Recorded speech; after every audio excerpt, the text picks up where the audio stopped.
it and you know that you got it, so why don't you come over, over?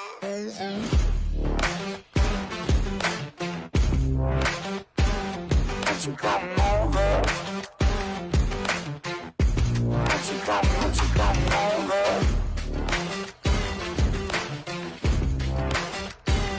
Won't you come over?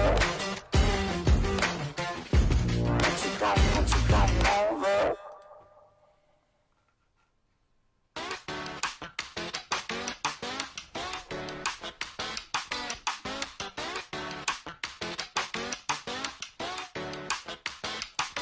You know I never get excited when I find my room lighted by the glow of a TV screen. And nobody ever told me that in times when I'm lonely I should call, baby, how you been? And tonight was something different, a little hit the licorice, your voice coming through my cell. And you're trying to make it better with a letter after letter, but it ain't working, can't you tell? Talking every night, still don't feel alright.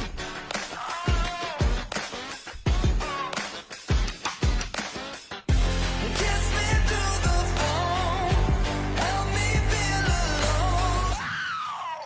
Baby, you got it and you know that you got it, so why don't you come over, over?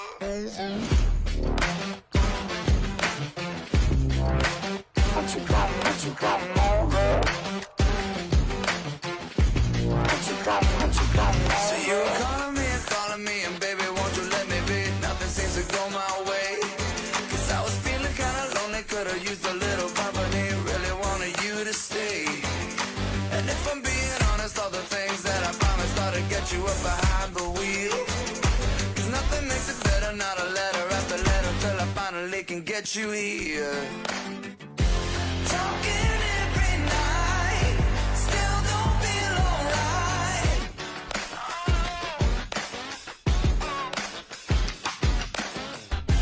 Kiss me through the phone, help me feel alone.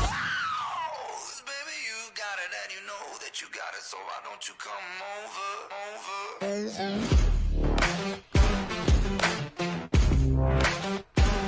Won't you come over? Won't you come over?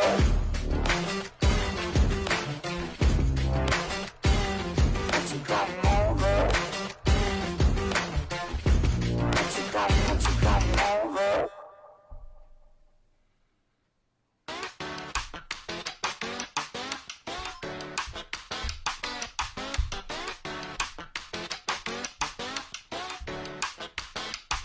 You know I never get excited when I find my room lighted by the glow of a TV screen. And nobody ever told me that in times when I'm lonely I should call, baby, how you been? And tonight was something different, a little hit the licorice, your voice coming through my cell. And you're trying to make it better with a letter after letter, but it ain't working, can't you tell? Talking every night, still don't feel alright.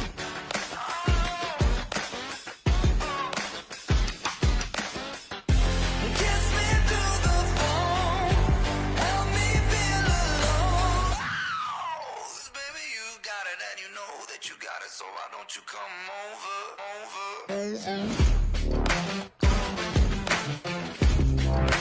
Won't you come over?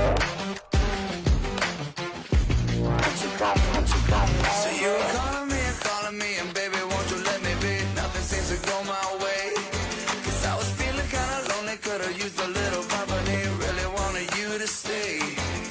And if I'm being honest, all the things that I promised ought to get you up behind the wheel. 'Cause nothing makes it better, not a letter after letter, till I finally can get you here. Talking every night, still don't feel alright.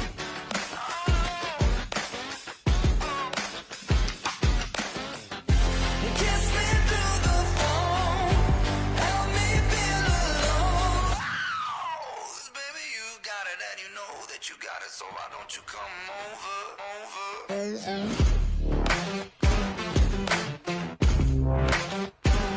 Won't you come over? Won't you come over?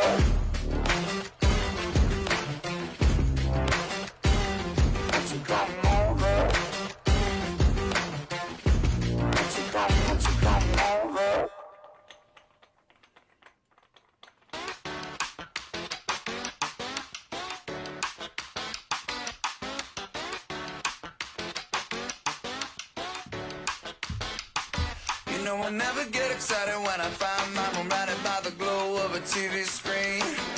And nobody ever told me that in times when I'm lonely I should call, baby, how you been? And tonight was something different, a little hit the licorice, your voice coming through my cell. And you're trying to make it better with a letter after letter, but it ain't working, can't you tell? Talking every night, still don't feel alright.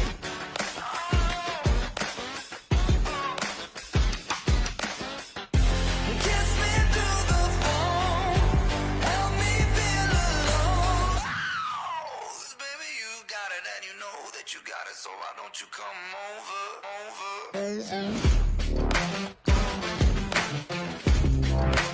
Won't you come over? Won't you come over? So you were calling me, and baby, won't you let me be? Nothing seems to go my way. 'Cause I was feeling kinda lonely, could've used a little company, really wanted you to stay. And if I'm being honest, all the things that I promised ought to get you up behind the wheel. 'Cause nothing makes it better, not a letter after letter, till I finally can get you here. Talking every night, still don't feel alright.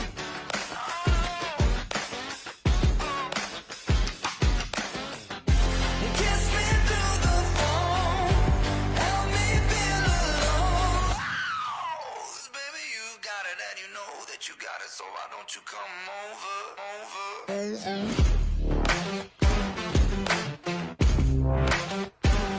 Won't you come over? Won't you come over?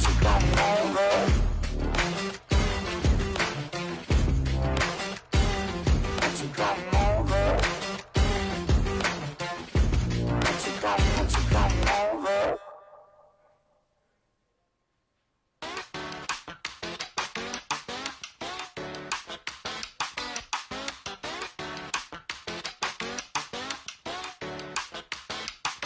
You know I never get excited when I find my room right by the glow of a TV screen.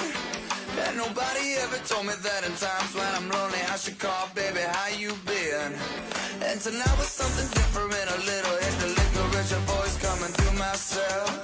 And you're trying to make it better with a letter after letter, but it ain't working, can't you tell? Talking every night, still don't feel alright.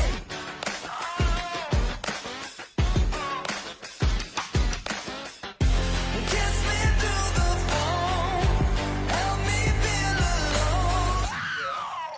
Baby, you got it and you know that you got it, so why don't you come over?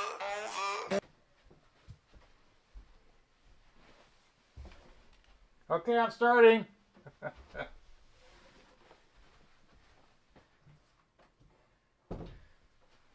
Yeah, 5 minutes goes quick. There are people here. Oh, got some people, got some viewers here. Got some viewers. I think I have audio. I'm gonna listen to this and see if I hear audio. Oh yeah, I can hear me bounce. All right. All right, hey, welcome everyone to Friday night. I'm old and don't have a life. No, I have a life. I'm old. That's what it is. There's nothing good on TV either. Except I just finished season 4 of Clarkson Farm, which is hilarious. I think that's on Amazon, I think. Yeah, it's good. Let me see if I can see the comments. One watching, share more. Oh, there we go. One view. Okay, I'm simulcasting both on YouTube and Facebook. So we'll see how that goes for the old Friday night. But I got a couple things. I'm working on this carnivore. It's a local person's carnivore. I need to get caught up on that stuff. My hair's should have combed my hair before I got in here. But I ordered one of these new Powerhouse hook, and I guess you call it right hook because they have the little thing here. Let me see if I can get that up there. See, it's the right hand. It's got the punch. So it'd be the right hook. Powerhouse regulators. They're 99 bucks. Made in the USA. Now, Powerhouse made in the USA. Ninja. I don't know all the details on Ninja. I know that I think they sold, and there may be something more to that. I have no idea. Oh, what's my countdown clock doing there? It says 17 minutes. Oh, that's how long it's been going since I started the live feed. Okay, 17 minutes. That's a little off on that. But I do know that likes, views. I got to see how I can look at. You know me, I'm all over the place. Oh, I need to go to here. I think, biased on what? Oh, don't want to have that there. Oh, that's fine. I could just leave it there. Let me just mute this. Mute that. I'm live there. Oh, there. Now I can see the comments. Oh, okay. I got CPU hates. I got Filthy McNasty in here. I got Cyclone Bearded Works. Oh,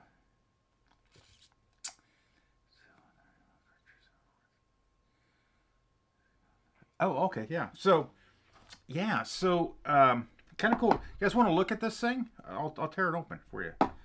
I've already been into it once, but this is actually, I was kind of hoping Powerhouse would do this. I don't, I know that Powerhouse and Infinite seem to be partnered up, or one bought out the other. I don't know. I don't know. They don't really care, but I'm glad they're made in the USA, number one, and I'm glad that you can get a $99 regulator that has the features that this does. And I did purchase this. This isn't some, shill thing that, I'll tell you guys if somebody gave me something in. That's pretty far and few between. That I usually don't ask for anything. I never ask for anything. And but I think it's kind of cool. And I know there's a big issue a few years ago with Ninja and patents and stuff like that. I like Ninja. I like their products. I like their Made in USA. I thought they're reasonably priced. I think you could get the Pro V 2 in stores for around, before COVID, around $69, if I recall. I don't remember exactly. I should split screen this out like this. Okay, bring that open. And then I can split screen this over here and look at, as if I can refresh this page and look at the comments on Facebook. I don't see any comments on Facebook yet. And I don't know if it's working or not. Comments, I think I can pop out. Okay, now there we go. They can do the same with this. I'm just trying to get my comments all set up so it's pop out chat. There we go. I can do just like that. There we go. Okay, I think that's working. But where was I on that? I just like the fact that Powerhouse, I think they make a nice reg. I like the fact that they lowered the price. I thought the regs were, I thought they were too expensive, to tell you the truth. They were good reg, and maybe they needed to do that to start off. But anyway, so let's look what comes in the box. Cardboard box, nothing special. Who cares? You get Allen key. You get a little bit of, I'm pretty sure this is Dow 111 pure silicone grease. It looks like you get a spare tank O-ring. You get a Powerhouse sticker. Okay. I don't know who's messaging me. You get the Powerhouse regular installation guide, which you should keep. It's nice. Courtney at Powerhouse. If there's anything, rotation alignment. Yeah. Okay, and then you get the attention. Oh, it talks about the two different burst discs and the colors. So if you look at the ends, I think, is there a color in here? there isn't on these, and I'm thinking, yeah, it says all regulars have a spare O-ring, number 15. With 1/112 O-rings. Okay, that's this guy right here. It's a 1/112. 2 number 15s. Tanks are required. Okay, any question? So they have this burst disc identifier, and I think that was with the old burst disc because I don't see anything on these that I don't know. Let me get a flashlight in here. See, and it looks. It used to be on the old ones, you could see the color in this little Allen key hole, either blue or red. And I think these new ones, and I don't know if I can get that up in the. If we get in the focus, it's got the Powerhouse. It's got their little double hash marks or slashes, whatever, double slashes, laser engraved on this. It does say 15K laser engraved and 1.8K, or 1.8K and 7.5K. Sorry, it looks like it's so yeah. So it's actually laser engraved in number. So that's cool. So yeah. Whoop to do on that. Let's go. Let's go and take out the screws. So I like taking these screws all the way out because I think it's, I don't want to bung up the threads. I don't have to. When you unscrew this, so it's nice to have a little tray to put everything in. Pull those out, and then we can just unscrew this. It's all aluminum rag. Okay, there it is right there. And set the thing off. Here is the, I like that the spring is encapsulated on the little depressing pin. Depressing pin looks to be aluminum anodized.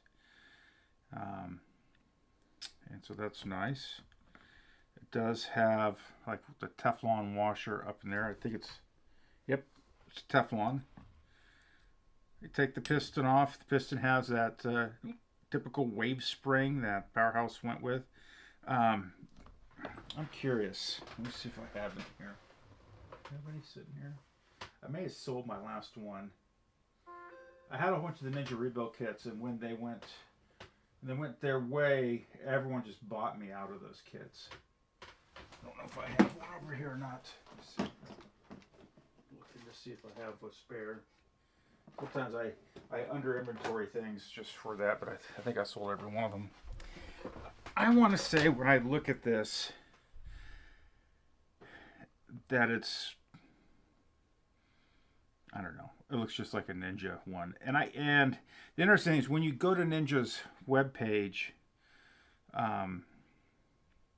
you look at their patents, no longer do they have this patent up there. So I think that patent either timed out, that's what I think it happened, or it just wasn't validated. I think it timed out, to tell you the truth.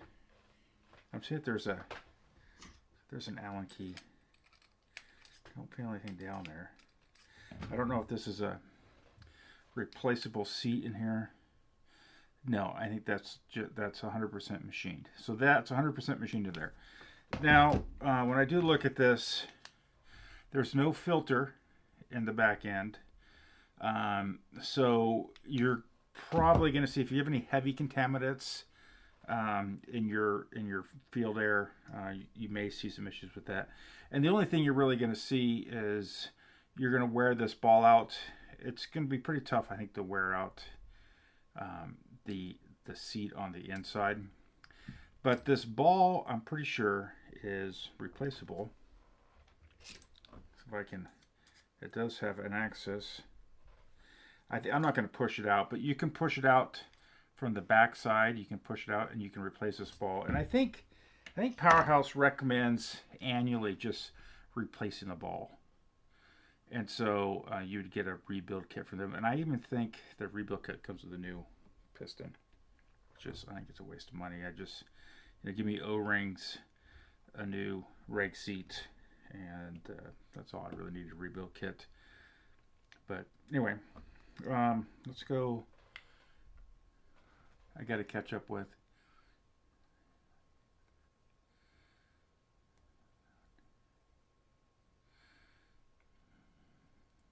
And okay, let me go over here. Hit the refresh on there. Is that still going there? Yeah, I think it is. Yeah. Yeah, I don't know. I don't know. So I'm just kind of going through the stuff. Yeah.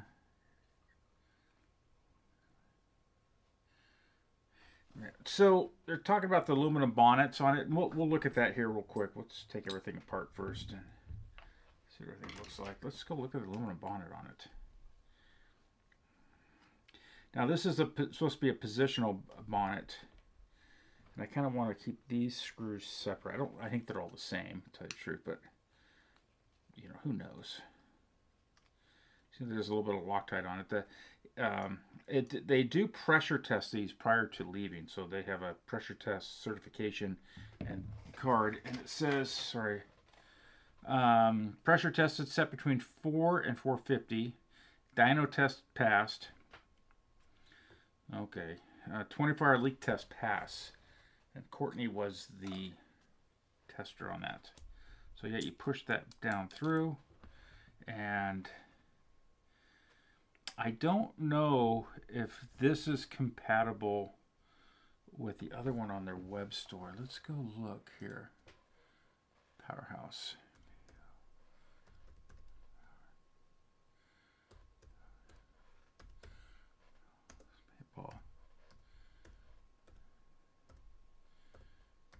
Let's see if it's Powerhouse Paintballs. Okay, there it is. Let's go sponsor shop. I think it's probably going to take me right there. Yeah, it takes you to Infamous. Let's go look at their gear style sponsored paintball wholesale. Man, I don't know how to info wholesale paintball sponsorship. I saw gear. I guess it's going to be under gear and accessories. And then I think we're going to look for air system accessories. No, that's not it. I think it's going to be regulator. Markers. Powerhouse. No. I think it's, I've been here before. God, I can't see. Markers. Patches. Power triggers. Rasta. I don't know. Why can't I find this? Air system. I thought that's air system. No, that's not there. Featured selling.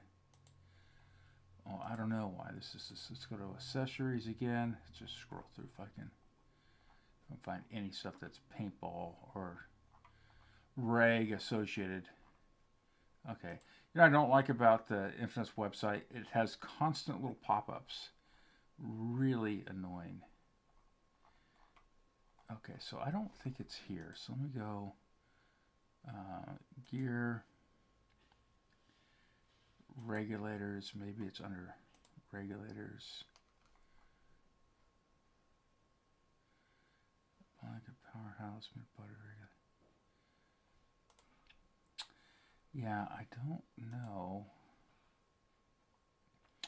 Gear, hold on, I'm just trying to figure this out. Regulators, air systems, regulators, triggers, hardware, protected your jerseys. Tank tape. It's got to be accessories. And I thought it was under accessories for parts. Goggles.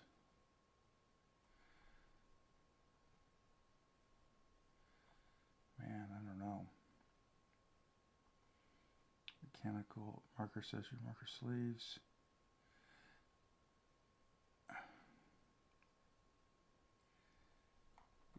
Tags. It's just not showing everything here. Yeah, I don't know what it is. But anyway, here, no, there. See if I can go and bring some of these windows forward again.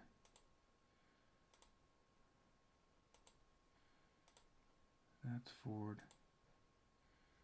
There, that one. Pop out chat. There we go. Oh, yeah. Hey, Charles. Charles is on Facebook. So, anyway. I don't know if this is the same shape as the other one. This is it's an infinite adjustable, meaning that it doesn't have the little drill bits drilled where you have to move it and get it it's kind of infinite, but the other one is infinite too. So you can position this. So I think the easiest way to position it is just to loosen these set screws. So let's put them back in. And but I think you can get the stainless steel version.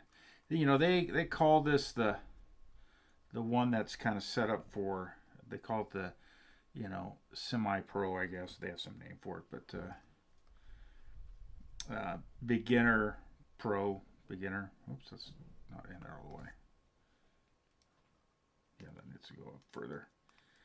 It is not in there. So, yeah. I think it's interesting. Let me take these out now. I gotta pop this all the way up. There it goes. It pops into place there. And put these screws back in and just have them barely touching. And I think that's what you do. I'm pretty sure this is how you deal with it. To adjust it, to get it positioned right on the whatever marker you've set it up on. So, yeah, then so it's stuck in there, and you can twist it around. You would do this all connected, right? These bottom screws would be in. If I can screw everything together there.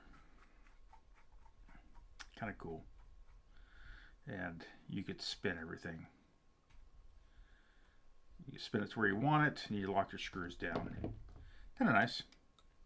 Nice feature.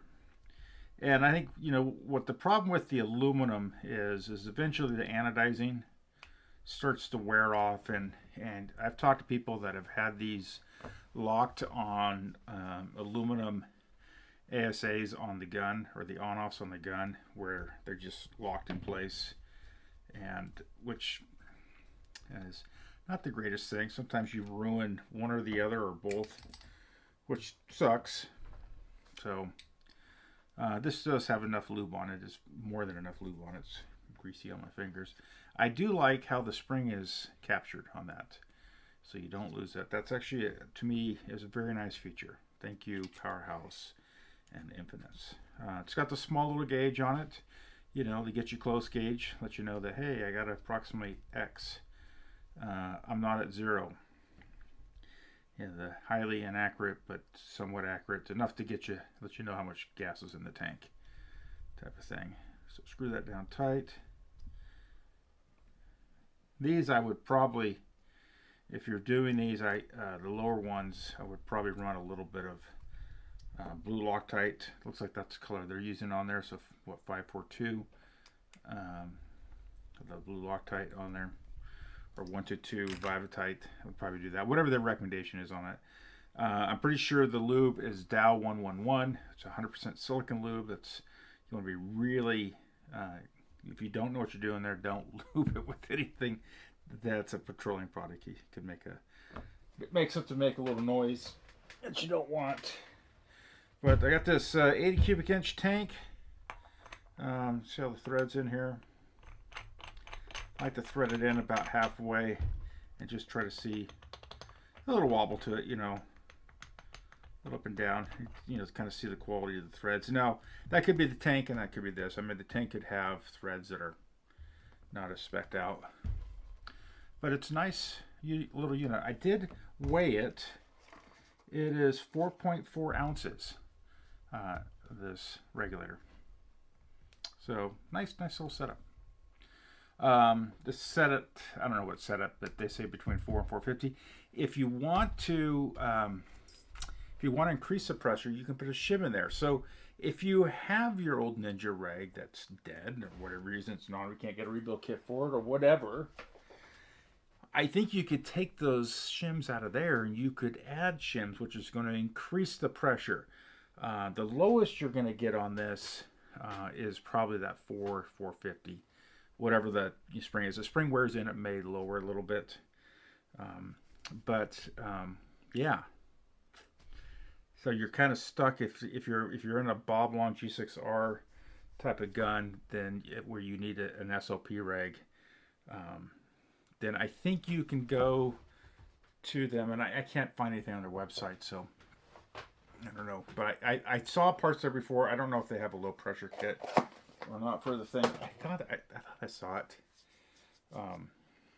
But if they don't, I do know that HK Army has their rags made overseas. They're Chinesium rags or whatever, but they have 3 levels of pressure rags: 800, the middle range like the 550, and then they have a low range, super low, which is like 250, I think. So if you needed one for a G6R and your SLP rags, SLL. Let's see. Yeah, so let's go on to doing a little building. Getting this carnivore back together. And I'm going to start putting stuff together. I like to put just a tad bit of low strength Loctite on these, especially these carnivore ones. I don't want it to move. I want it to kind of be locked in there. I do have a fresh little O-ring there. But I always find these that I just feel like the threads are just right on the edge all the time. Like you get these things re-anode and good luck. So I like to try to give it as much locking as I can. I'll line that up. Get tilted at just a little angle there. Do that. This guy has been rebuilt. I've already done that. This I've already rebuilt a lot of stuff. Just kind of putting stuff together. Let's use blue on this one.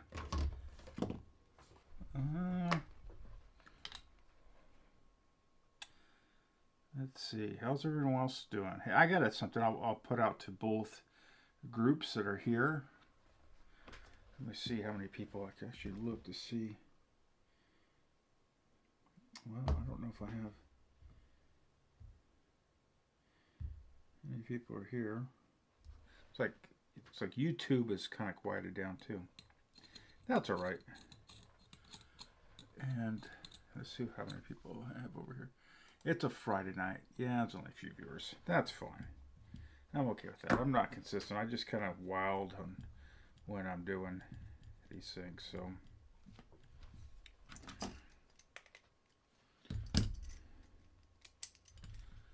we'll go in here. We'll mess around for a little bit. Oops, a little bit wider. I've been looking at. I think that's pretty good. It's probably about as far as I want to go. I've been looking at different. I've been watching a lot of videos on testing efficiency testing, because I think we're down to now that we're not in the how fast can the gun shoot really anymore. It's really how many pods can I get out of it. And I've watched a lot of good efficiency testing videos. Ones I really like is Punisher Paintball, their store. I think they do a good job on that. Lone Wolf will do a good job on it also. They do a pretty good job. And even A&S Gear. Now, granted, all 3 of those folks are stores that sell the products that generally they have that they're testing. So there is always going to be a little bias in there. And I'm not saying these guys are trying to pull one over, but you know, why would they order a whole bunch of XYZ marker and then efficiency test it and have it really crappy? You know, I don't know if I would, because then you're like, well, no one's now going to buy this thing because and we just bought, 30 of them, and we got it. Now they're just going to sit there. So I think there's potentially, not saying that there is, potentially there could be bias, that they want to have a good, they want to do a good review because they want to sell the product, and I don't blame them. I would too. So I've always, I kind of like, when I talk about efficiency testing, I think they all do a pretty decent job. I think they're fairly fair. But there's always that potential bias in there. So I, I'm always kind of hesitant on that. And I started thinking, I go, what would be a good way to do efficiency test standard? Like testing equipment, and that's reasonable. What chronograph are you going to use for testing? How are you going to validate your chronograph? And so you're trying to, be as consistent. So I started kind of writing up some notes on some stuff and try to figure it out. And I started thinking about, first off, what's the goal of this testing standards? And it's pretty simple. It's to provide a methodology of testing that people adhere to, or try to adhere to, best practice adhere to. Let me put some Loctite on this. Let's see if I can get this to spin on there. The best practice to adhere to. Sorry, I'm multitasking and trying to do stuff as I screw things together here. Get this guy screwed in. Okay, that's going to go off right there. That needs to be backed out just a tad.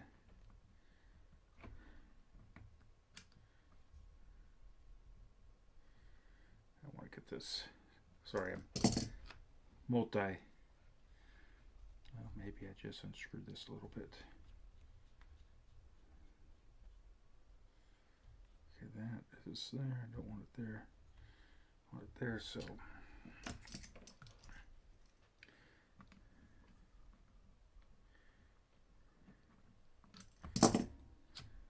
Ooh, that's almost perfect.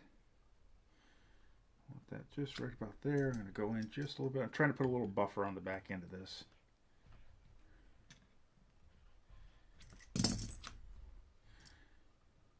Yeah.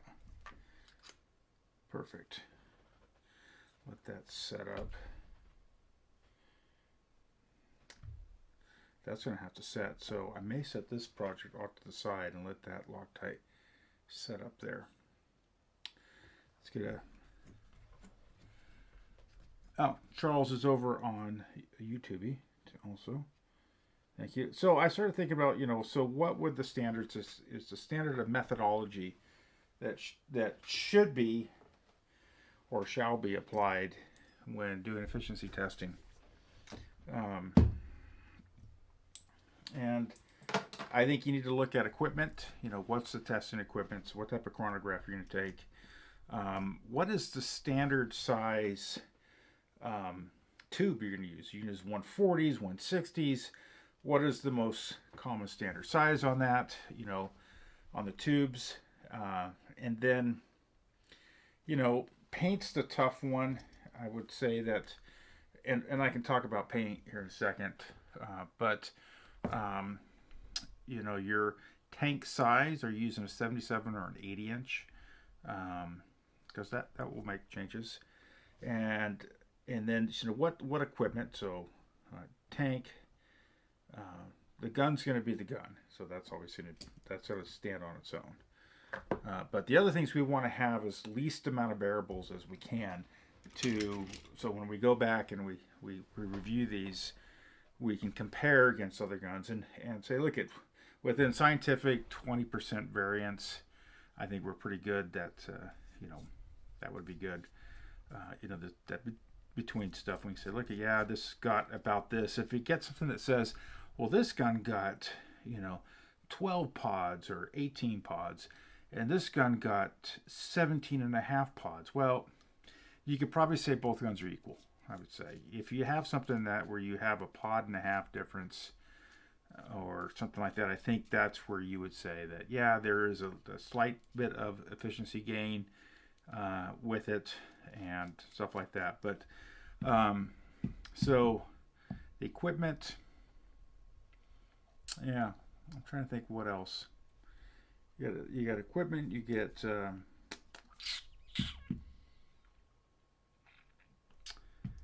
marker, the chronograph, and then the chronograph has to be somewhat accurate. And I've had, and I'm not going to pick out names, but I've had issues with a lot of the paintball radar chronographs of being somewhat accurate.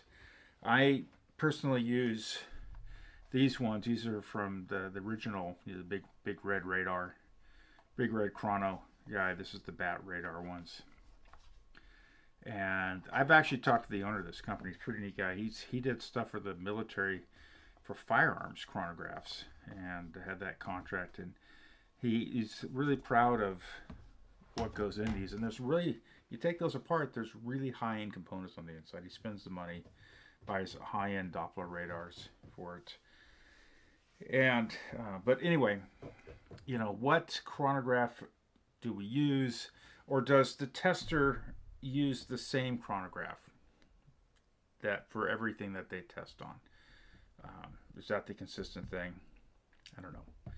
The tough one is the measuring devices. What are we using? What's the, you know, or maybe we go to the manufacturers and we ask them, what is your, you know, what is your true accuracy percentage?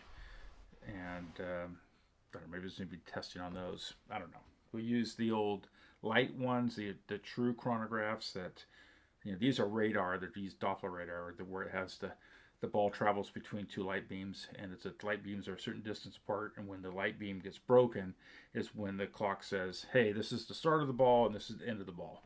And it knows that distance, and it measures how long it took to break each light beam, and that gives you the calculation getting feet per second. But, you know, what do you do on that? For the paintballs, I think that you know, you're going to want to shoot a quality round, consistently round, as most consistent paintball as you can. Would be my thought process on that. But then you'd have to weigh with a little cocaine scale, a little gram scale. I would say that I would pull out 10 paintballs out of a freshly opened bag, and I would weigh them. And I'd have some sort of, be some sort of a chart to record. So you need your initial data recording stuff. So you would weigh, hey, look at, here's the weight of these 10 paintballs on my gram little scale. And that means that each paintball, when I divide that by 10, each paintball's approximately, you know, 3.4 grams, let's say. So, because weight does have a big deal in paintballs. So you could say, look at, yeah, that gun was really efficient, but they were shooting, you know, a 3 gram paintball. And then when they did the efficiency test on this other gun, on this other XYZ gun, that guy was using a 3.6 gram. So it's 0.6 of a gram heavier, which is a noticeable difference. And that means that it's a heavier ball. It's going to take more energy, and more energy is potentially could be draining that tank quicker. So you'd potentially be losing efficiency, potentially. So, you know, is at least recording that, so people could go look at that data and say, yeah, that did get 17 pods, and its competitor that someone else tested, it got 16 pods or 15 and a half pods, but they were using heavier paint. So I imagine you can probably people could equate out that, yeah, it would probably be somewhat the same. So I don't know. I think it's, I don't know, just to be interesting. But recording that type of stuff, recording the weather, recording when you fill your tank, and was it Tech, what was the guy? Not Phil, he was on YouTube channel, he did a lot of this testing. He always would take a temperature of his tank, and he said, look at, this is the temperature of this tank, and he would have a little thermal laser thing into the side tank. I thought that was brilliant. I think that's good because you get an idea of how hot maybe the fill is.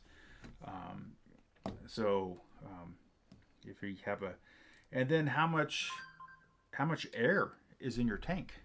So did you really make it to 4,500 psi, or are you 4,000? And so should this part of the testing equipment be one of those smaller little compressors where you can really get to 4,500 and do that? So I don't know, just shits and giggles. The Tech Mob, Tech PB, yes it is. Thanks, Jake. I don't know why this is showing different. How many people are here? Let's see if this is working. Oh, there we go. Oh, it says I have 10 here. Yeah, weird. I had yeah, 100%. So I don't know.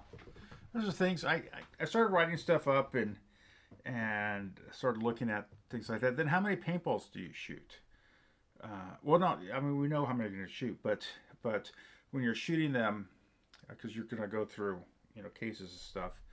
The other thing is like your environment. The weather where you're shooting here, is it shady? Are you in direct sun? So are those tubes sitting out in the hot sun, or are they under some shade of some type? Your tubes of paint. Those are all things. I don't really care about accuracy and stuff like that, but I think every time that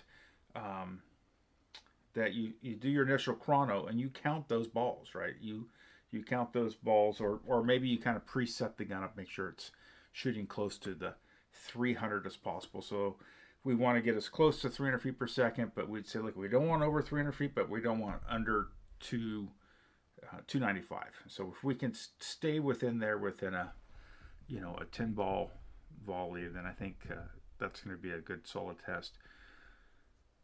But then every time that you run out of a hopper, when you're getting ready to load one in, when you load the next one, you take 3 shots over the chronograph and you record those 3 shots on every tube that goes in. So then you can watch as that pressures drop, and if you can have maybe the camera sit there and look at, I hate to say look at that gauge, one of those gauges on the side of the tank to kind of see where you are. But really, I think the key thing is, who cares where the pressure is the gun still shooting velocity? And is it still shooting velocity? And do you potentially, do you run the gun at, let's say it's an electronic gun, do you run it on ramp mode 10.5? Or do you try to keep it at a consistent firing rate? It may take longer for the video, which is fine. You could fast forward the video. You could go in your editing software, you could fast forward each thing, and when they go to fill and they go to 3 shots, you could have a camera taking those shots, and that's where it slows down again, and it's fast forwards again, where you can make a short video of it. It may take a long time to do the testing, but things like that I was thinking about. But anyway, shits and giggles. I'm gonna let that Loctite dry, but here's the ray. This has all been rebuilt. This has, you guys can see down there. If you see, it's a blue piston. It's one of the fire pistons. So we get customer opted for a fire piston. I think they'll really like it. But what I want to get out right now is I want to get out this project right here. Reaching back. Reaching back. You get some parts out here. Those parts. That part. This guy is going to come out. This guy's got to come out. What are those for? I don't know. Do I have everything over here? I think I do. This is the STO project. What spring is that? I don't know why I have this here. I can probably go up here. Yeah, let's use one. This is the Meteor project. Gotta kind of hide things here. And I haven't decided what I'm going to put on the back there. I got to find a beaver tail that I like, but here's a nice ANS one. This guy, I had sent off this guy to be anno matched in dust black, so it was all the same dust black. We'll set that off to the side. We have a. Is this my standard Scunny barrel? I was looking for this thing all over. Yes, it is. This is my shooting barrel. So that's going to be set off where I can find it, which I'll probably lose right there. This has the Meteor regulator. And this is basically an SL3 regulator that they kind of mirrored. I have had a customer have this this clip popped off, and the clip material they're using is really soft, and so when the people put it on there, it stretched the clip material, and it didn't kind of recollapse it that well. So I've been meaning to just try to see if I can get mine and collapse it down as much as possible. Squeeze it down. They went down to the parts store and found another one that was a higher quality, more springy material. Ooh, that's a nice little brass guy. Got to put the brass on there for this classic STO build. But let's get the frame off. I'm going to put some lowers in this. Pneumatics are, oh, I need to get a pump arm on it too. And also I have to get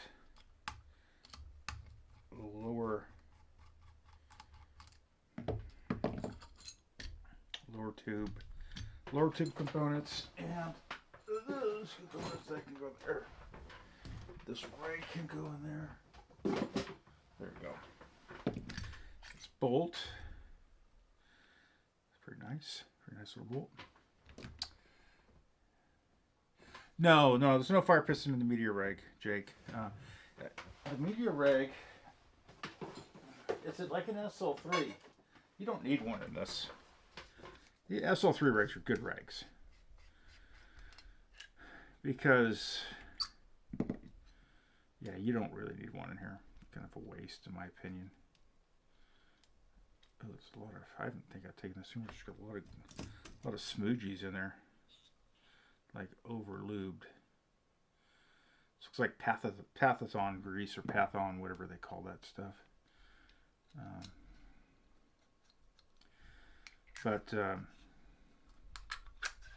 It's just that these pistons are pretty nice. Quite frankly, there's no need for it on this. These guys will go already. I've already tested them. So let's go and see what I can do on the lower tube. So I have some parts here. So this is kind of cool. I think, if I look at this, I think this is, got all these parts in here. I think this one's good. I gotta look at it. These parts back. Let's see. This right here, I can put an O-ring on it. This is one of the prototype Fat Rats. They were made out of brass. It's called the Challenger Project. And Killshot Customs did the machining for ShockTech, the prototype machining on this for them. I just want to make sure this one's the right length. Everything looks copacetic in it. Yeah, everything's good. Everything is where it's supposed to be. So I'm not gonna. We had a couple that were blims, and I did some weird things to them. Like this one's just, it's like laser engraved on the back, but this one works really good, so not worried about it. And I need to get in here to get a set screw, because I don't have one, and that's the right set screw for it. But anyway, Dan from Killshot Customs did the machining on these. And so that's where all the prototyping. Dan and I met with Danny Love years ago, a few years ago, and hit him up over getting this done. He said, if you guys prototype it and it works, we'll build it. So kind of cool thing. I do need to get a lower tube kit. So I've got to high grade stuff out of the old supply. One less one of these. That's okay. Let's see, it should have a little knife here. Oh, here's one of these flow rags, by the way. I got a couple of these, trying out, testing, see if I like them or not. One that works really good and one that doesn't work really good. One that doesn't work really good, I took it apart and put it back together, and now it's just higher velocity. Like if I put it on high pressure, it's literally like 900. It's like great for an automatic guy that wants their, like Jake would love it. Should send it to Jake. Okay, so this kit, we're going to use all this. We're probably not going to use this. So that will go, and these will go back into inventory. But I'll use everything else.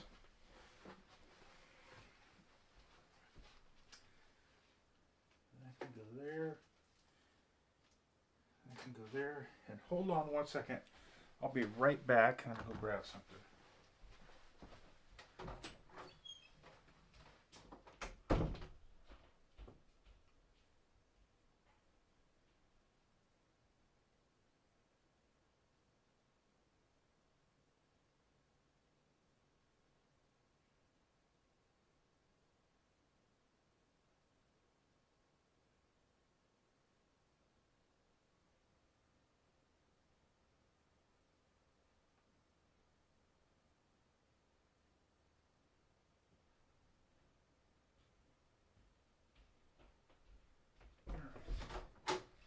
Can't find that, so it's okay.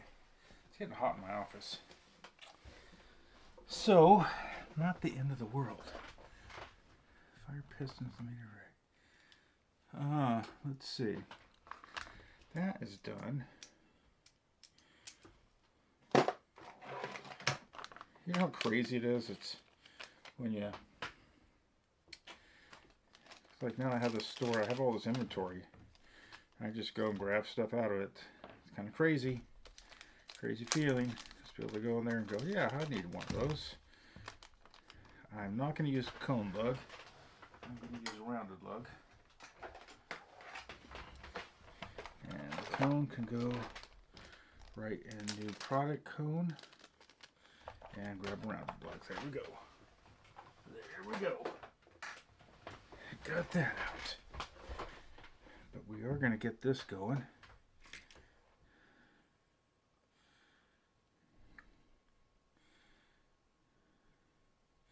Talked to Killshot Customs today. Dan, actually we play Call of Duty together. Talked to Mark Davis today. So you talked to Mark daily. That's how he's doing. Mark and I are working on another project. Dan from Killshot is working on cool things. If you guys haven't bought any of the Twister components he sells for the new Twister builds for the AKA rags and stuff like that, and the Shock Tech stuff, the Twister knobs, he's doing his machining is top notch for like the end of a product selling multiples of. The quality is just outstanding, just really high quality stuff. That goes there. These plastic things can be thrown on the floor where I can bring them up 30 years from now. Alright, so I gotta put a screw in here because I use this guy right here. So I just gotta hold everything in place. There we go. Not gonna go forward. This has the new purple thingy dingy in here. Oh, I need to find the plug for that, which is right had it, which is right here, I think. I think this is the plug. Please tell me you're the right plug.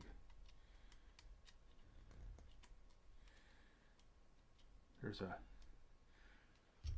plug that goes in the bottom of these. Yeah, that is the right plug. Let me grab this guy and some blue. I need to put this in because I don't want it to seem to plug the end. There's certain things I like Meteor, what Meteor does, and certain things I don't like.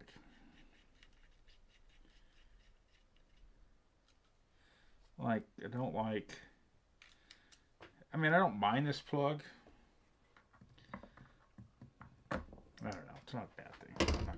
I'm not gonna bitch about that. That's getting petty. I put the plug in there. That's all in there. That's in there. There's all the other parts. There's the stainless steel screw for that. There's a valve plug. Is that the valve plug? Yeah, it is. I don't need that one. But we are going to number 15s. 16. Yeah, I don't have any 15s of those. Let's go over here. I'm going to get 2 of these because the one that was on here, I don't know what happened to it. I don't know if it's any good. I don't trust it. So we'll pull it off. We're going to put this on there. These fat rats, most of these 11/16s will take 70 durometer, 90 durometer, 15, 70 or 90. Ooh, that's, well, hold on your horses. That piston is tight. So I may not be using that one. Let me grab this guy. He's a little snug. Let's see how this one fits in there.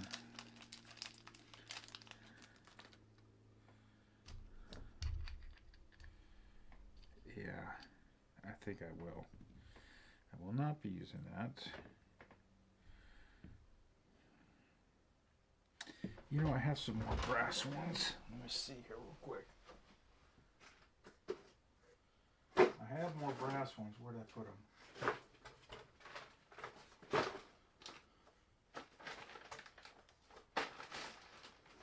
Hold on a second. Let me get back. Oh, here they are. Let me see. Here's the ours.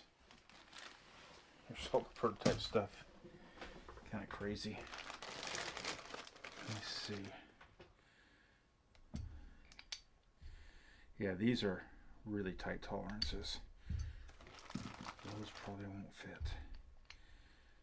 I can make them fit by machining them down. Yeah, that one will fit. But no, just too tight. So I have a proprietary reg seat in here. I'm going to pop that guy out. I'm going to put that one in here. That one there. Oh, I need these 2 O-rings off of here. Because this guy has the fat O-rings on it. These are the 2x14s right there. Or 2x, I don't know, something like that. Like that. Proprietary. Put this proprietary O-ring in. That guy goes in there. Not proprietary, but just something a little different. Okay, this has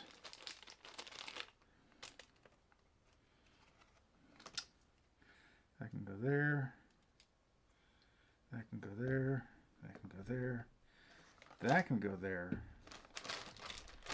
These are really good for like other bodies.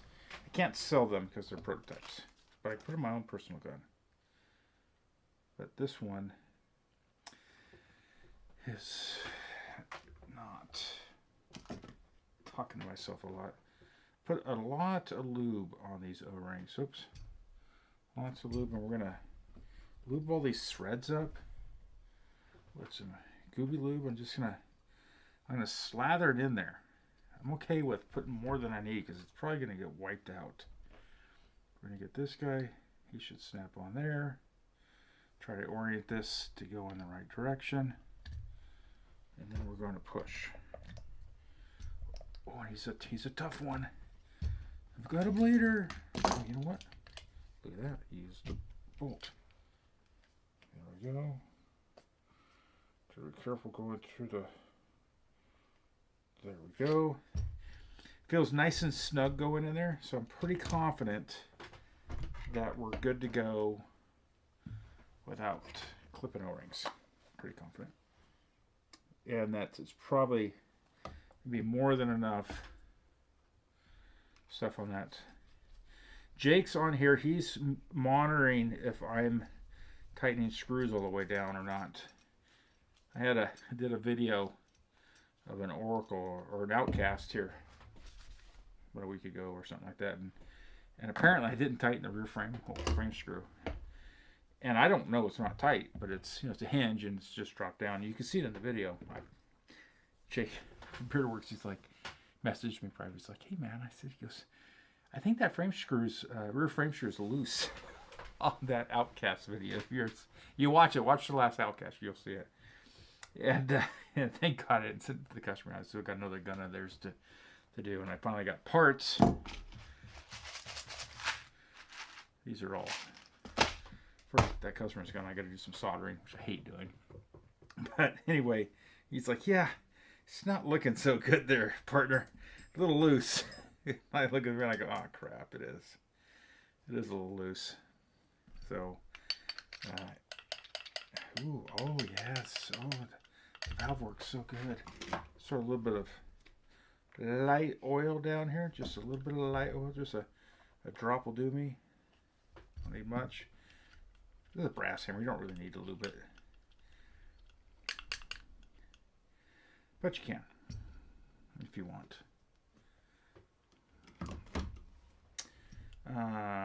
So yeah, I had to fix that.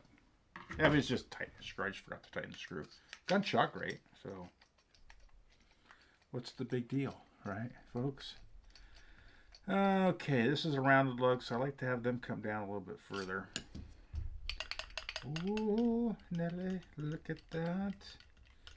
We're going to put the spring in here. We're going to get the ShockTech,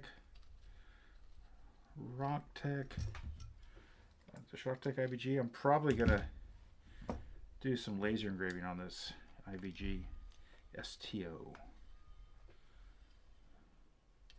Okay, so that's about flush. 1, 2.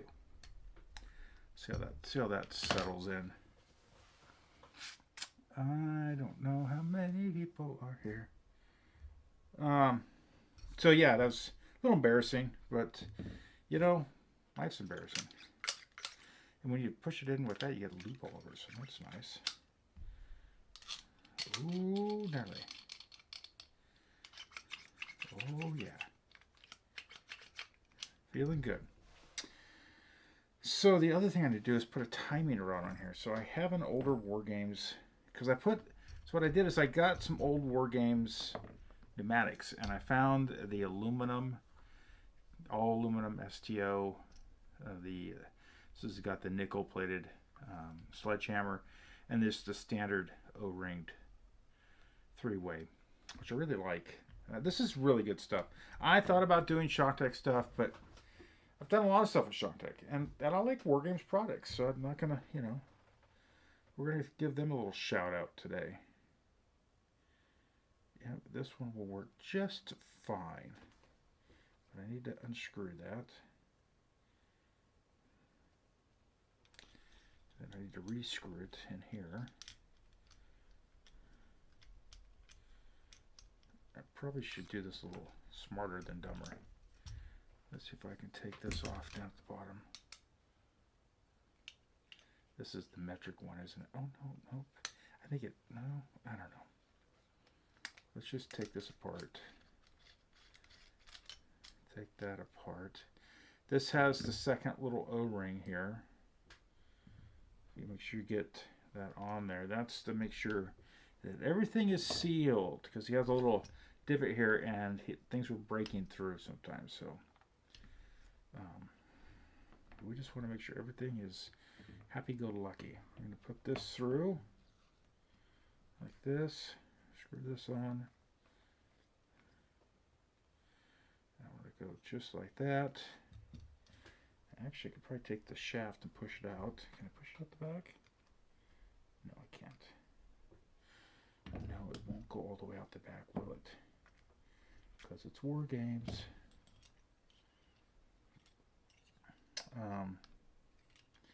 I could just push it forward and just take it out right now. Oop, I need the other O-ring there. Let's get a little bit of lube on this. There we go. I'll have to set it in there. A little bit of lube on that, so everything is looby-dooby-dub. Looby-dooby-doo. Alright, oh, is that? No. This is the right one. Okay, there we go.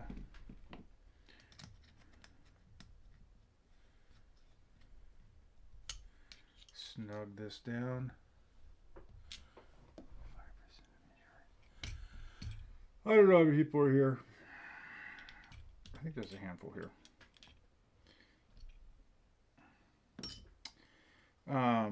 Aesthetic Anodizing did the anodizing of these components. Did a nice job. Tyler does good work.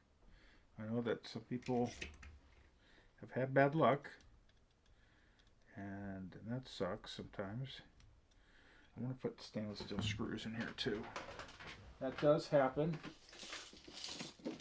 But I've had pretty good luck with them. It's kind of tough when you're trying to get someone else's concept, what their vision is. You know, it's kind of tough to, you know, nail that every time for the person. So, I get it. Sometimes it's not the easiest. Okay, that goes right there. Put a little set screw in here. Just snug that there. We're going to ramrod this guy through. This all has fresh O-rings. I've rebuilt everything in here.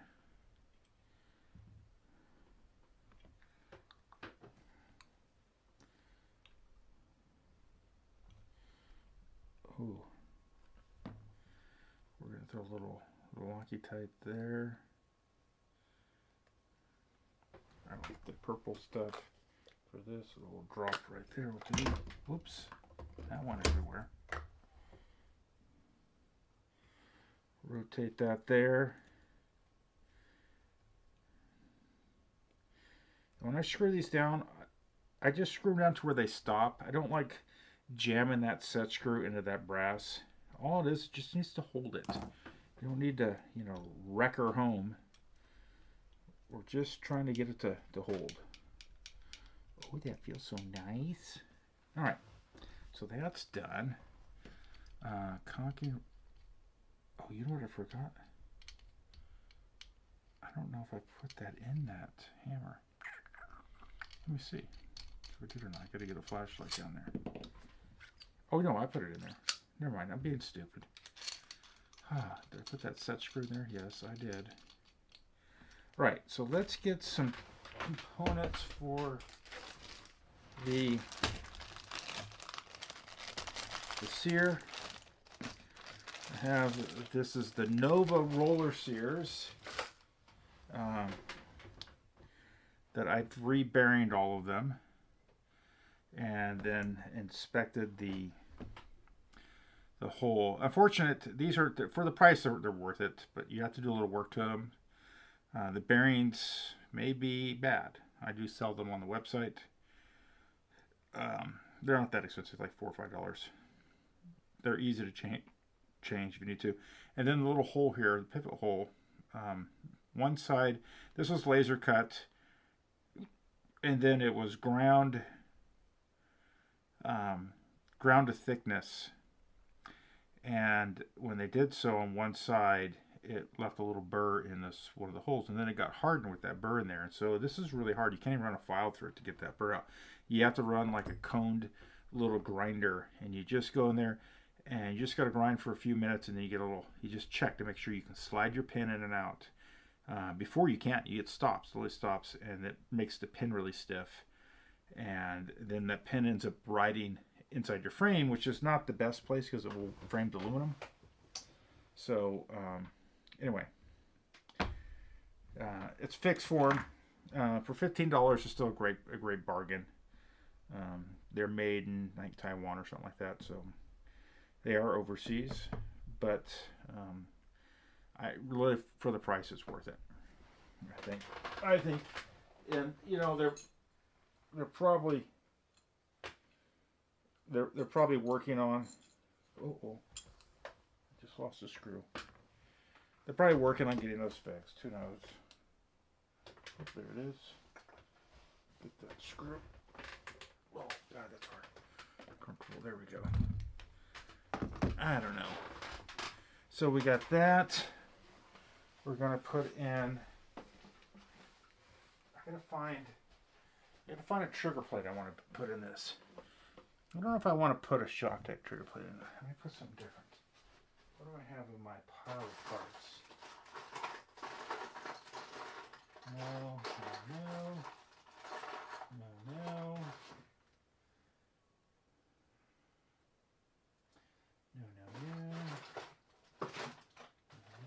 You know, I need is a pump on too.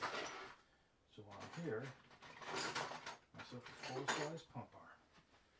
Right there. Should I do old school type of concrete pump arm? Like one of these? I think that's straight. Should I do the style like that? Or the style like that? Oh, that's a titanium one. I forgot I had this. This is featherweight.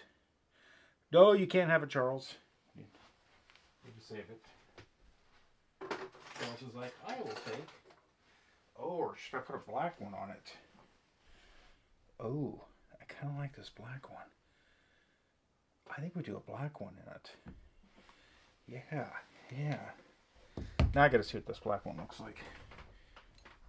Let's take some stuff off here. Parts everywhere. We're going to go like this. Oop. Put some goober grease in there. I don't know where I picked up this black one.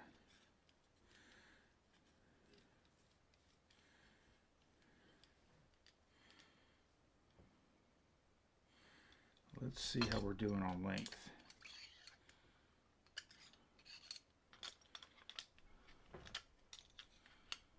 Oh, that may be just perfect. What do you guys think? You think the black one? I think the black one looks really solid on it. Black it is. That's what's going on there. It's looking mighty fine. I need to Loctite that in there too.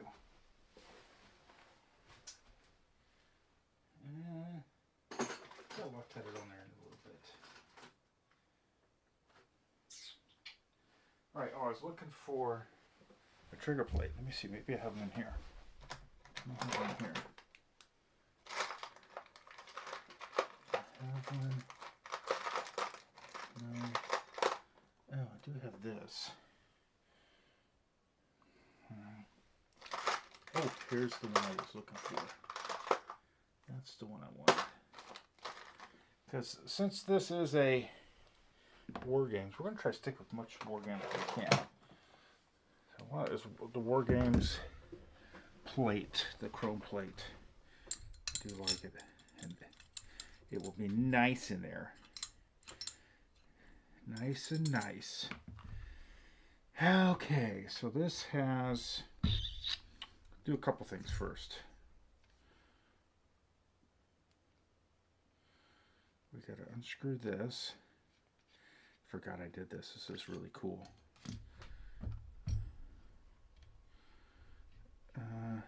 No, I put that back on. I actually machine these so they're rebuildable.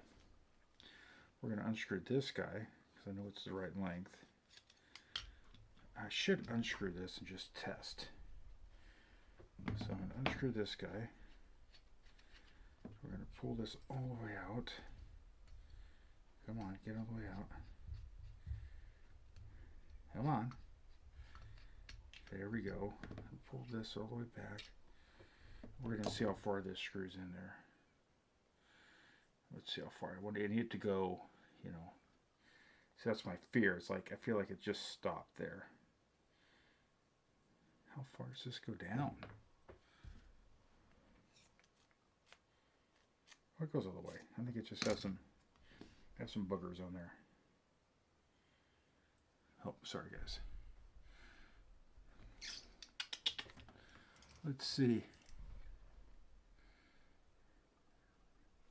Do I see the scratch on the LPR? And like right there? No. There is a little bit of a rub mark, which I do like. I call it patina. This little scratch right here. That's from the...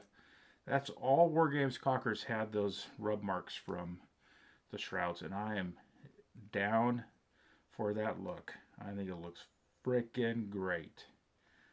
Doesn't bother me. Okay, so I know that this will screw in pretty far. Yeah, as far as that is el perfecto. So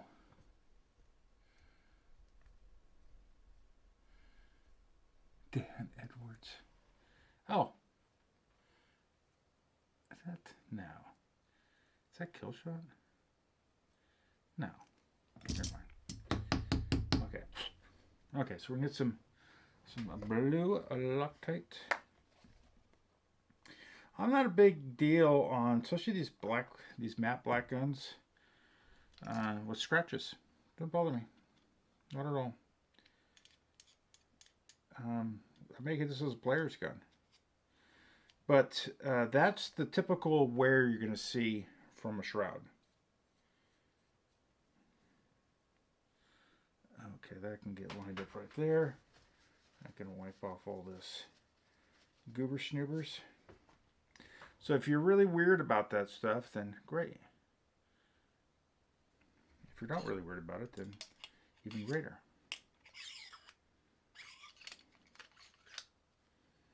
There we go. We're just going to let that reside right there, and it's going to, I'm going to put this over, I'll put it up here. There we go.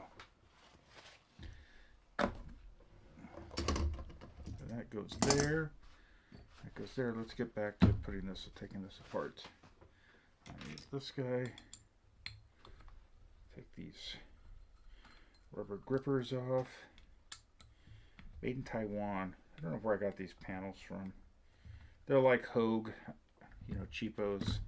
I gotta find some War Games ones. I can reach out to Gene.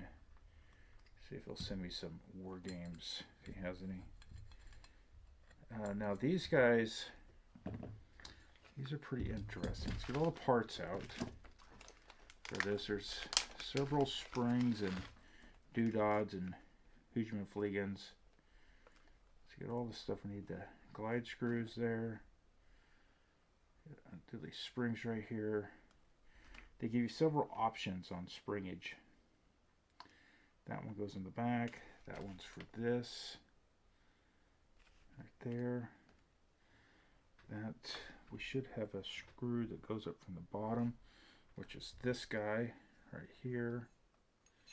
We're gonna screw him up. Get him started. This is the sear tensioning spring tensioner, tensioning thingy dinger. I just got to get it going in here. There it goes.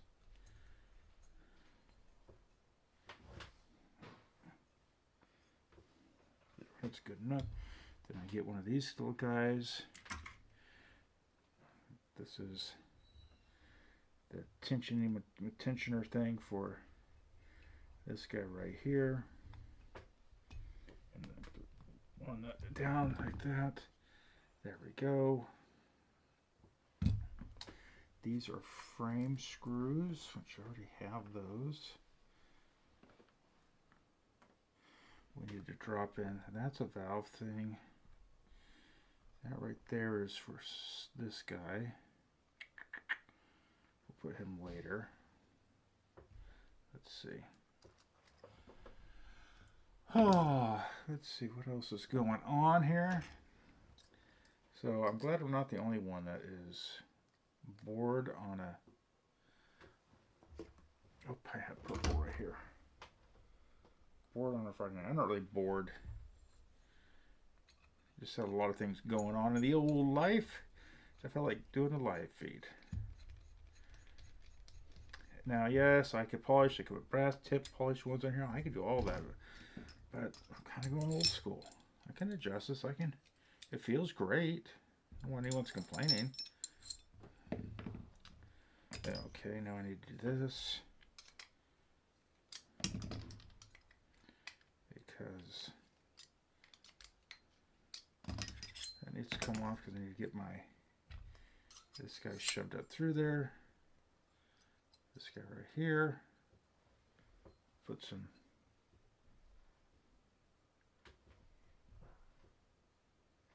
I hear my wife in the kitchen. I wonder what she's making.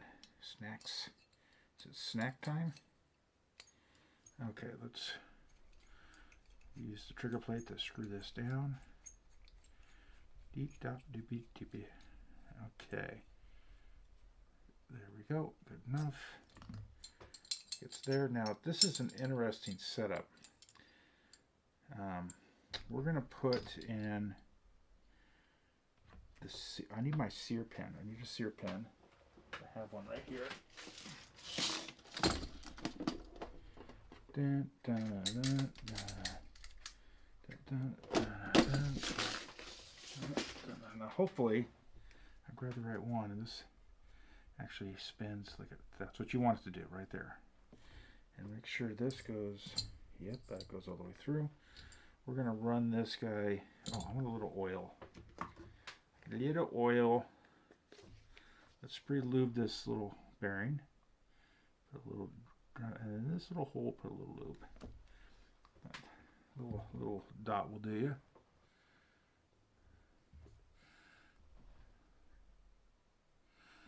So Cyclone asked me about the 11/16 fat rat. Sorry, it's been a while since I saw that. It's been they basically are a rat valve internally. The stainless steel pin, the internal dimensions, rat valve, standard rat valve, 9/16, but in a 11/16 body. And so that allows you to essentially have a rat valve, if you want, in your autococker that is 11/16 board. Now, what I've found out is that depending on how yours is set up, how your 11/16 is milled, if it's Merlin milled or something like that, that we've been able to achieve fairly low operating pressures on them. So, which is nice if you're into that. But typically, like on a resurrection, on an inception milled or resurrection milled 11/16, where it's essentially it's 2K all the way forward of the front frame screw spring. It's essentially 2K forward, but it's 11/16 milled all the way to that that spring perch. We found, even like on some very rare ShockTech 11/16 guns, we find that, like typically on a ShockTech Mini, you set the reg at 300 psi. The IVG 2 turns in from flush, good painted bore match, and you should be shooting around 310, above 300, all the way up to like 320 over the chrono. And then you would turn the regulator down and you do all the adjustment off the regulator. That's how ShockTechs are designed to work. And you just turn the regulator down, and typically about 300 feet per second is about 280 psi, give or take 290 psi, give or take, with that CP reg. With a fat rat, and it's a ShockTech that's been, or like that shorter 11/16 valve chamber with 2K in front, we find that you kind of have to start around 280 psi. Anything above that, it puts too much pressure on that face of that stainless steel valve, and it wants to slam it shut. So you actually start off at a lower pressure because you're really putting a large volume of air right in front of that valve face. and it doesn't have to go through the gun, which requires a little bit more pressure to get it through all those passageways and to in front of the valve, and then from the valve to the back of the bolt. That's, you know, you're going to have then, you know, that resistance.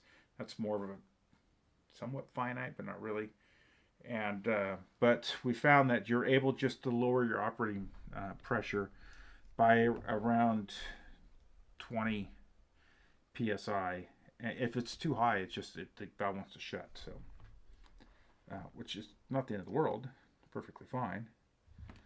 Oh, that just shot across the world. So, do they work? They work great. But ShockTech doesn't normally sell a 11/16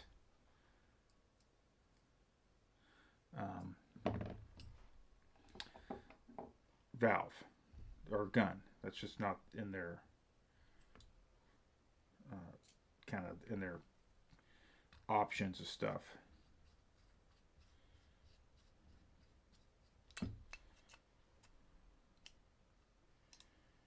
Okay, that's there. Oops, see, that feels nice and good. Okay, that's there. Now we can get this guy. Now that I can actually push this pin out, I can do this now that that's in there.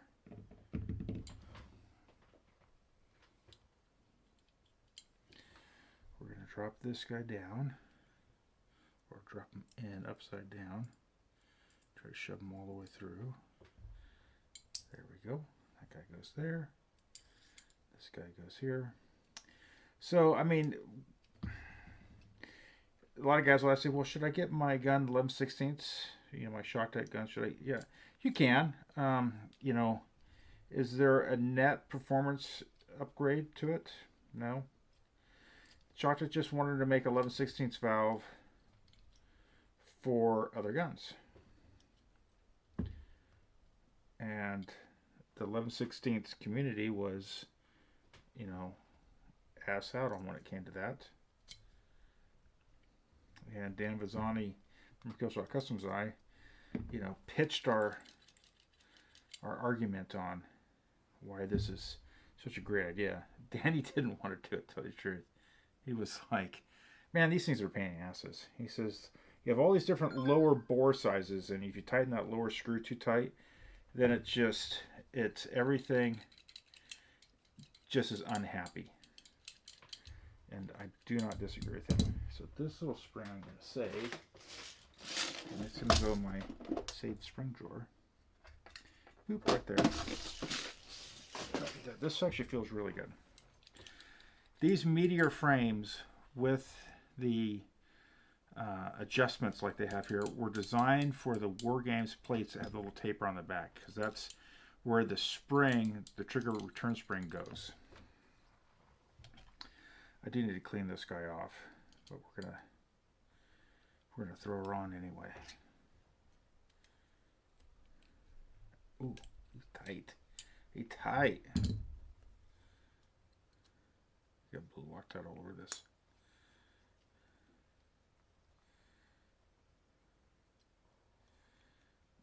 Come on, come on, break free. Oh, that one may just stripped. Well, that may not work. Well, hell. Which way does this go? Does it go like this? No, it goes like this. We can put one on, and I'll fix it later. I'll just put one in there. We'll send her home. Oh no, he's not. Just doesn't want to go in there. These little set screws aren't. Well, that's good enough. That looks kind of cool. Oh, I need to clean it up anyway. So this bottom one is rusted. Just needs to be drilled out. Put some new screws in there. This guy can be saved. Those guys are frame screw holes. I think they are. Let's see. Yes. This guy, I think that's too short. Oh, nope. That's fine. How far does this guy go up? I think that's too far. So it is those guys there. So let's go see how this all fits on here. Got my old trusty screw there. We're gonna try to D-dub.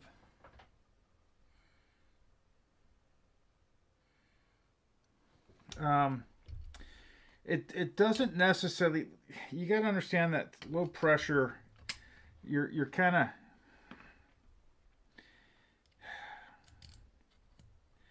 You got to ask yourself where does low pressure benefit? When does it really benefit? If your goal is to go uber low pressure, then yeah, great. But the reality is the juice worth the squeeze. And why ShockTech doesn't do it is because their guns, a factory ShockTech Mini, their factory gun, when that regulator is turned down to where the gun's shooting 285, which is about standard across the nation for velocity, 280 to 285, let's say, when it's in there, you're right at 225 psi. So it's already a low pressure gun there. If you're shooting 300, you're about 250 psi, give or take. So when you put the fat rat in there, you're able to lower that a little bit, but it's a balance. I talked to Danny about this. I go, hey, why don't you do this? Because it's easier machining in the lower tube. And he goes, the problem is inconsistencies with lower tube. A wrap valve or standard autococker valve that has a jam nut, its bias seals on the front of that valve, so it has a jam nut that pushes that valve forward, and it's a seal against a step inside the bore. It seals against that, and it's makes it very concentric, and it's a pretty guaranteed seal. It's really rare you ever see those seals go bad, unless you pull it apart and the seal's just mashed. But usually they seal on most autocockers. It's a really good design that works. And sometimes, if it works, why are you fixing it? What are you fixing? You think you're fixing one thing and you undercover a whole bunch of other things.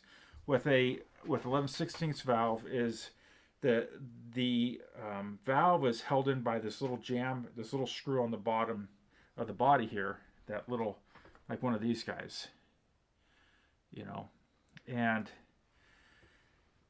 that holds that valve in there from moving forward or backwards.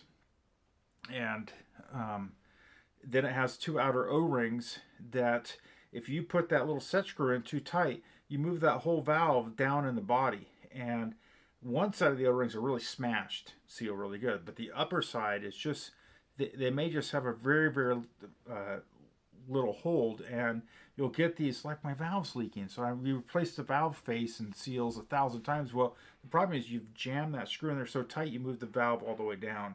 And they found, when ShockTech was making 11/16 valves for like spiders, they made valves for everything. They found that they stopped doing it for like spiders because they had so many returns because their valves leaked, because spider was constantly a lower quality gun. The lower tubes were all different dimensions, just depending on what the forgery at that month, on the material came in and what dimension the lower tube was. So it's just not a really consistent way of doing it, and there's sometimes more headache that comes along with it. If you look at the ShockTech's website and you look at the fat rat, you'll see that we have documentation in there that says, hey, look, on some bodies you can use the 1570s will work fine. So Meteor body is one of them. At least I don't think it's going to leak.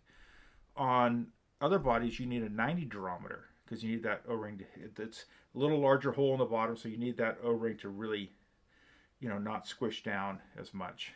And we find that typically like in Inception Designs bodies and some Resurrections.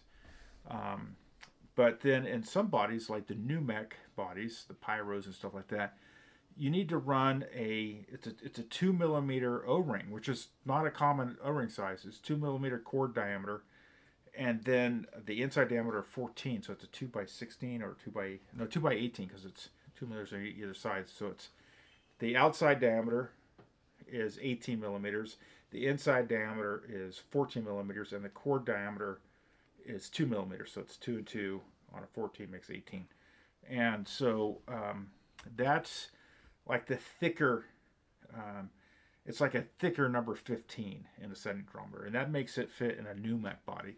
So there's so many variables, but in an autococker body, a standard autococker body, when it's biased forward and that seal is a forward biasing seal, it works. It's pretty much one and done. It just works as long as you get the shelf in the right spot. So that's why they just don't really do it. It's just, there isn't a net increase for them to really go, yeah, we need to do that. This is awesome. They're like, yeah, it's okay. You know, like it's cool, I guess. So that's kind of the purpose behind it. Hopefully I got everything figured out for you on that. Okay, I need to get this guy. I need to screw him in. Where is this guy? Here it is. Let's see. Oh, nope, I want to go on a little bit less, a little bit more. Okay, so we need to get this out. Go like this. So I hope that answers the question you're looking for.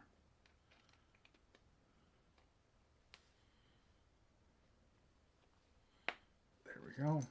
Oh, hear my hand crack there. Gotta love getting arthritis when I'm older. Trying to set the cocking rod length. I'm just cocking it back, and then I feel,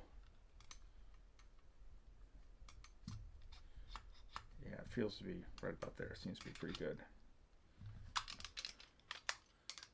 Oh, okay, so the lug is definitely too tall, so let's fix that.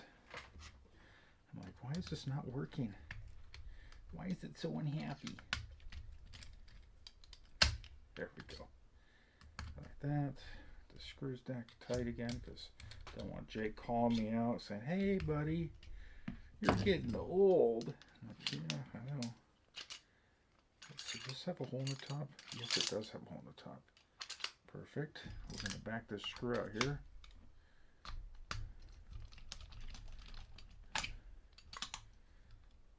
I hate dry firing 11/16 valves or any valve, so I usually pull the back block back.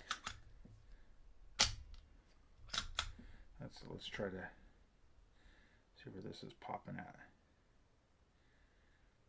Okay, so that needs to definitely come out more. Tells me that sear is pretty. A little bit more. There we go. But if you like to tinker, I say go for it. Do it. If you want to take one of your guns and have them 11/16 mod, if Angry Paintball is available doing it, if Jake, I think Beardworks can do it. I don't offer the service, but I do it because I don't have a machine shop and I do it by hand, but it's really nice. So I shouldn't have put this so it's not dangling anymore. And now I want to set, I probably should have set the height on this to start off with. I didn't. So we're going to bring that all the way down. So this is what I do, is I bring the set screw all the way down where it holds the trigger back, right? And I didn't crank down on it. And I'm just going to back this off until it releases that fully, okay? And I'll do the same with the back one. I'll pull it back. I'm going to bring that all the way down. Keep releasing it till, and then I can go in just a little bit on this guy. Feels amazing. So now we see where this, okay, so yeah, I should have did that, and I didn't forget to. Now I got to readjust the lug. I can drop the lug a little bit.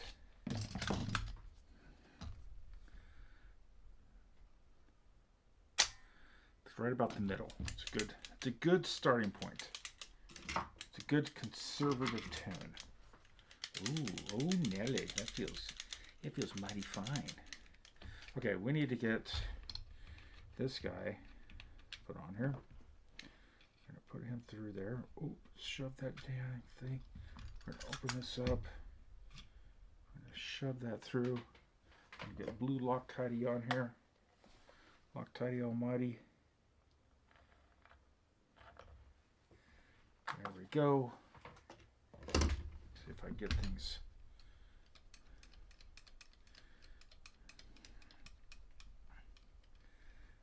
Okay, I'm glad I pre-fitted this. So that's right at cocked. I'm going a little bit more. I think that should be good. Let's do this. Put a little bit of lube-a-doob there. Lube-a-doob there. There we go. Oop, my fingers are greasy.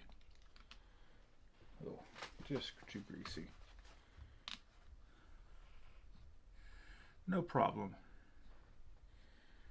No problem. Sorry, I'm out of frame here. I start moving backwards. Bring that all the way down. Let's see where that...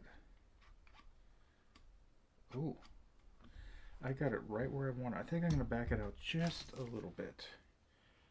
Just a little bit. Let's see. Oh, that's about the perfect. So what I did there is... I have this is in the cock position, and I have the back block just back. I know the bolt has just cleared the breech. It's pretty much flush with the breech. Sometimes you could do, depends on what bolt you're running. I'm going to start with a flush with the breech. I can change that if I want to. And so I adjust the cocking rod. That the sear is caught.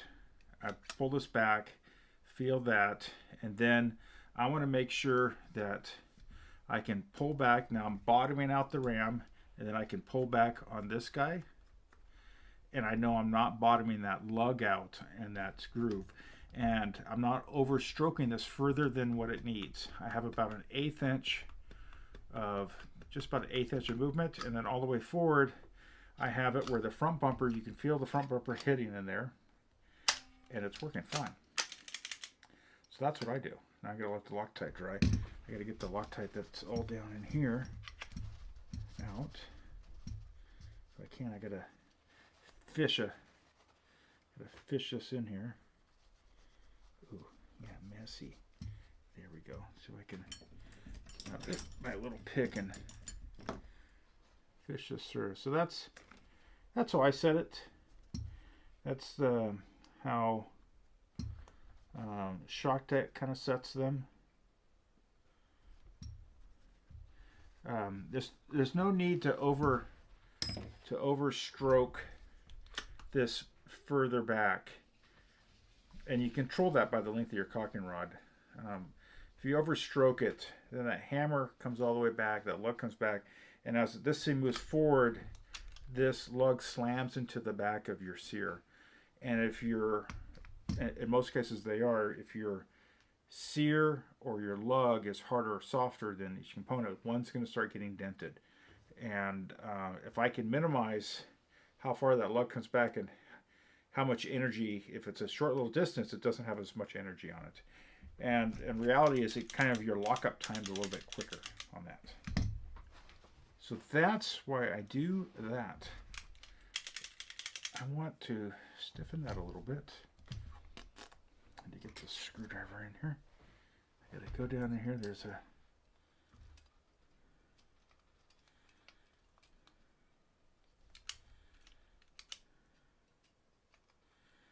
trying to get this in here where I can see it. It's so dark.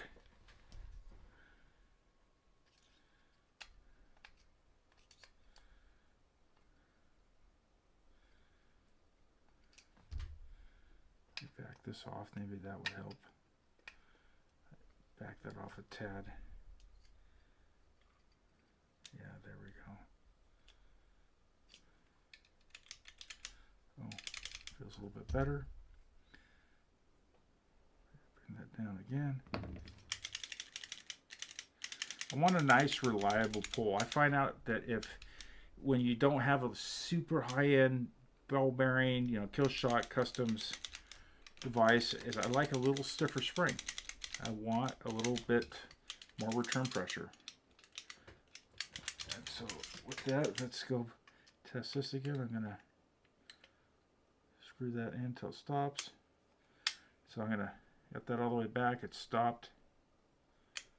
There we go. That's where that needs to be. This guy stopped.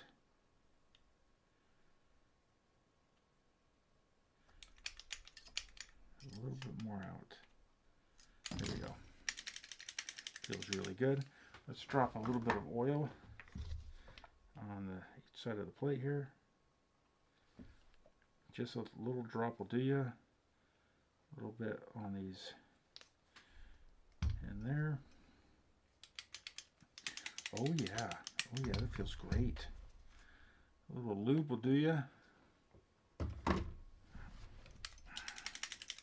Alright, so let's go back and grab this guy. I don't know what this is set at. We should check it. Let's see where she's set. I gotta do this off camera a little bit because we're gonna pull this over here. Okay, that's on. That's there. Oh, this is really low. Really, really low.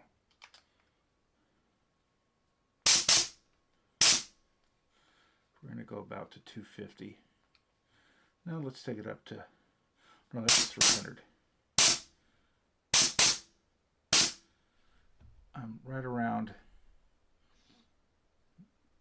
250-ish. It's close enough. So, oh, that's set. Hang over there. Getting heavy. Put my tester down. Let's see. That goes there. I need to get some hacker line. Oh, hold on, before I do that, I like to get my little tapering tool. Made in Germany, brass pencil sharpener. It's probably never seen a pencil in its life because I use it to taper my macro line hoses. So I go in there. See if I can. And my cutters, unfortunately, are out in the garage. So I'm going to go a little bit longer there. It's right about the R on that lettering. Let's see if I can set this aside and get myself some other cutters here. Get a knife.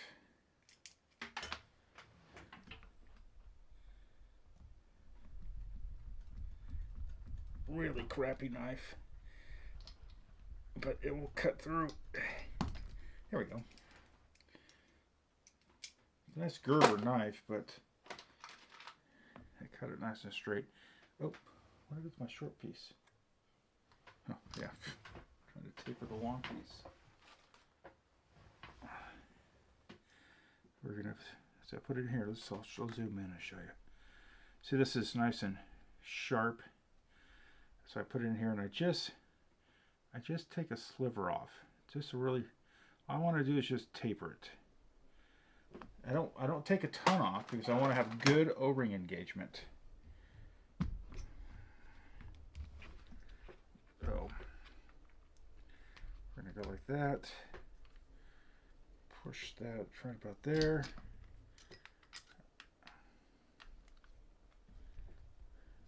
One screw. Two screw, nice and tight. Oh baby. Oh, let's zoom out so you guys can see. Oh baby. So let's get this on here. We're gonna get the black screws that I had. And the next time you guys see this thing, it's gonna be in online shooting video. Where does this guy need to go? There he is. There we go. Let's loosen this guy up. There we go. Flip him over. You guys want to know the trick on You have rubber grips that the hole spacing's a little off. If you have a soldering iron, you can go and run it in there and make the hole oblong. I need to make it a little bit more oblong on these guys. But then it kind of gives you that guarantee that it's going to screw on nice and not get that bubble on the back. Yeah. Oh yeah. Feeling good. Oop, got to do the little twisty in the right direction on that. Very nice. Oh, I need a plug on this side. Maybe that's what this was for.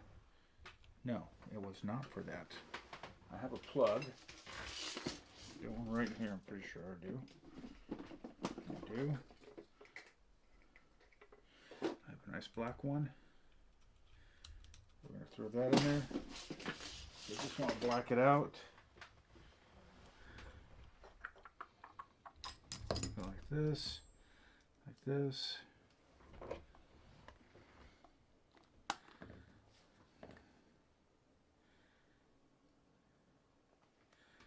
There we go.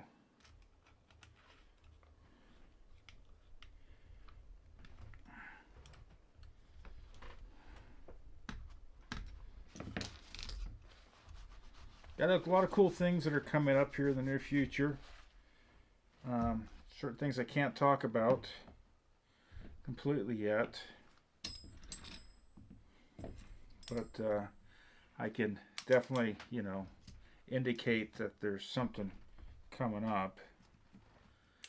We'll see if that works or not. But yeah. Looking pretty good. So we'll let the Loctite dry on this and we'll do a shooting video later. Well, here, let's put the shroud on. Oh, I need a barrel. That I put. Uh-oh. Get my Scony insert.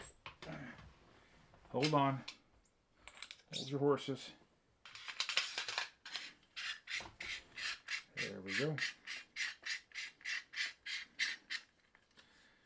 Oh yeah.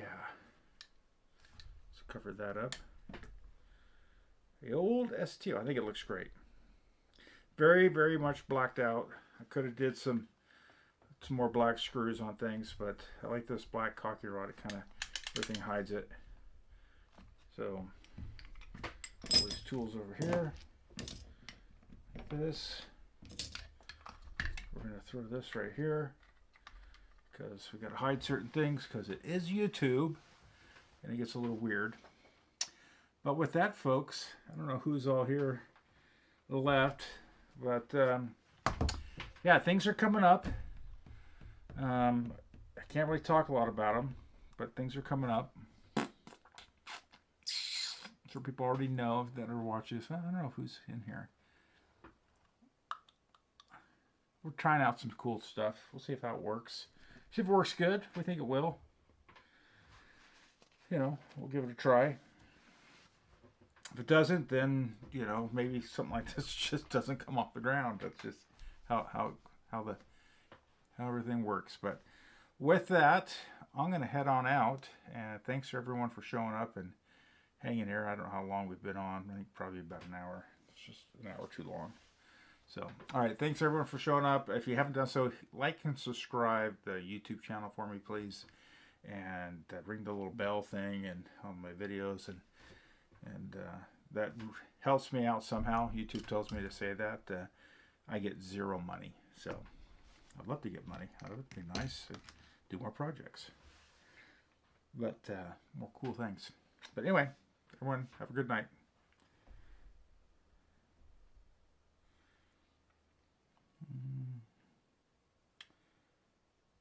Disconnect.